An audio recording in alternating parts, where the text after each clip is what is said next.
আসসালামু আলাইকুম সবাইকে। আজকে আমি সহজ কৌশলে গাছ আঁকা এবং রং করা দেখাবো।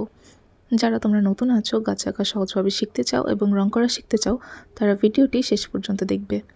গত ভিডিওতে আমি দিয়ে কীভাবে সহজভাবে গাছ আঁকতে হয় সেটি দেখিয়ে দিয়েছিলাম। আজকেও দেখিয়ে দিচ্ছি। দেখো কত সহজ পদ্ধতিতে দিয়ে আমি একটি গাছ এঁকে ফেললাম। এরপরে গাছটি এখন রং করব। এখন এক সাইডে একটু গাঢ় খয়েরি কালার দিয়ে দিচ্ছি এবং আরেক সাইডে দিচ্ছি একটু হালকা খয়েরি কালার। তাহলে দেখতে সুন্দর লাগবে। সব জায়গায় একটু গাঢ় এবং হালকার সংমিশ্রণ থাকলে ছবিটি দেখতে খুবই সুন্দর লাগে। এই তো দেখতে পাচ্ছ, আমি গাঢ় থেকে আস্তে আস্তে হালকার দিকে যাচ্ছি।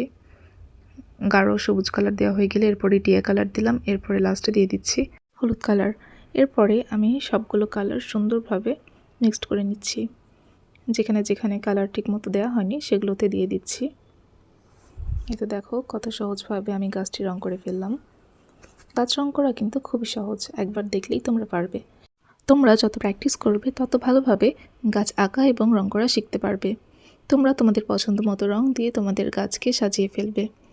এখন আমি গাছের চারপাশে একটু ঘাস এঁকে দিচ্ছি, তাহলে দেখতে একটু সুন্দর লাগবে। এই তো দেখো কত অল্প সময়ের মাঝেই গাছটি রং করে ফেললাম। ভিডিওটি তোমাদের ভালো লাগলে একটি লাইক দিয়ে পাশে থাকবে। আল্লাহ হাফেজ।